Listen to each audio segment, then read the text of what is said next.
نحمده ونصلي على رسوله الكريم اما بعد فاعوذ بالله من الشيطان الرجيم بسم الله الرحمن الرحيم قال الله تبارك وتعالى في كلامه المجيد وفرقانه الحميد اعوذ بالله من الشيطان الرجيم ولن تستطيعوا ان تعدلوا بين النساء ولو حرصتم فلا تميلوا كل الميل فتذروها كالمعلقة وَإِن تُصْلِحُوا وَتَتَّقُوا فَإِنَّ اللَّهَ كَانَ غَفُورًا رَحِيمًا قال النبي صلى الله عليه وسلم اللهم هذا قسمي فيما أملك فلا تلمني فيما تملك ولا أملك أو كما قال النبي صلى الله عليه وسلم۔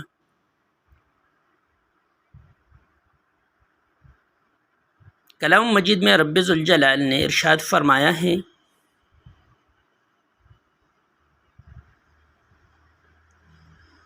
اور تم میں یہ کبھی نہ ہو سکے گا کہ سب بیویوں میں برابری رکھ سکو،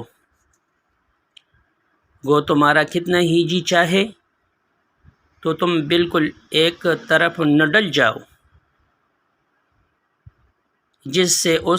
یعنی ایک بیوی کو ایسا کر دو جیسے کوئی ادھر میں لٹکی ہو، اور اگر اصلاح کر لو اور احتیاط رکھو تو بلا شبہ اللہ تعالیٰ بڑے مغفرت والے بڑے رحمت والے ہیں۔ مفسرین کے نزدیک آیت مبارکہ سے مراد یہ ہے کہ بیویوں کے درمیان عدل اور مساوات واجب ہے،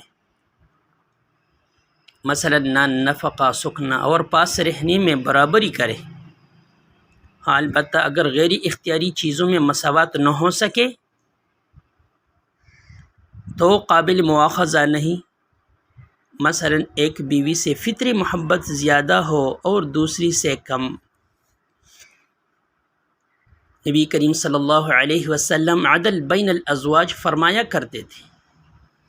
حالانکہ آپ صلی اللہ علیہ وسلم پر عدل واجب نہیں تھا، عدل کرنے کے باوجود آپ صلی اللہ علیہ وسلم فرمایا کرتے تھے اللہم ھذا قسمی فیما املک فلا تلمنی فیما تملک ولا املک، اے اللہ میرا عدل اور برابری ہے ان امور میں جن میں میرا اختیار ہے، میرا مواخذہ نہ فرما ان چیزوں میں جن کا مجھے اختیار نہیں اور تجھ کو اختیار ہے۔ امام ترمذی رحمہ اللہ نے اس حدیث کی تفسیر محبت اور مودت سے کی ہے، یعنی بعض بیویوں سے محبت زیادہ ہے اور اس محبت میں برابری میرے اختیار میں نہیں۔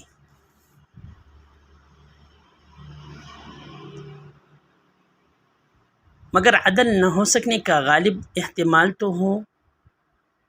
تو ایک سے زائد بیویوں سے نکاح کرنا اس وجہ سے ممنوع ہے کہ کسی پر